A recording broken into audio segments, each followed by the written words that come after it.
Hi, നമസ്കാരം. ഇന്ന് നമ്മൾ പറയാൻ പോകുന്നത് നമ്മുടെ ഈ കാലത്ത് ഉപയോഗിക്കുന്ന ഡ്രസ്സിനെ പറ്റിയിട്ടാണ്. പിന്നെ ഷർട്ടാണ് ഞാൻ പ്രത്യേകിച്ച് പറയുന്നത്.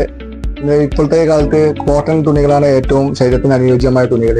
അതേപോലെ തന്നെ കോട്ടൺ തുണിയിൽ തന്നെ പല ടൈപ്പ് കോട്ടൺ ഉണ്ട്. സാദാ cotton, Giza cotton, Egyptian cotton, French cotton, പല ടൈപ്പ് കോട്ടൺ ഉണ്ട്.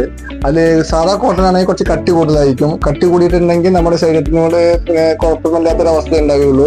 പക്ഷേ ഗിസ കോട്ടൺ എന്ന് പറഞ്ഞിട്ടുണ്ടെങ്കിൽ വളരെ നൈസ് നൂലായിരിക്കും, ഇട്ടാൽ നല്ല ഫിനിഷിംഗ് ആയിരിക്കും. അതേപോലെ തന്നെ പെട്ടെന്ന് കളർ പോവില്ല. മറ്റേ സാധാ കോട്ടൺ ആണെങ്കിൽ പെട്ടെന്ന് കളറൊക്കെ പോകും.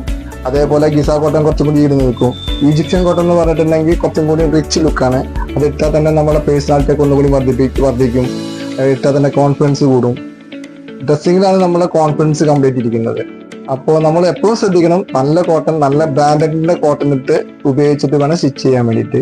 ആ സ്റ്റിച്ച് ചെയ്യാൻ ഏറ്റവും നല്ലത് റെഡിമെയ്ഡ് ഇട്ടിനേക്കാൾ കൂടുതൽ സ്റ്റിച്ചിങ് ആണ് ഏറ്റവും നല്ലത്. അപ്പോൾ നമ്മുടെ കറക്റ്റ് ഫിറ്റിന് കിട്ടും, നമ്മുടെ അളവ് കറക്റ്റ് ആയിരിക്കും. അപ്പോൾ അത് വളരെ ശ്രദ്ധിക്കുക. Okay, thank you.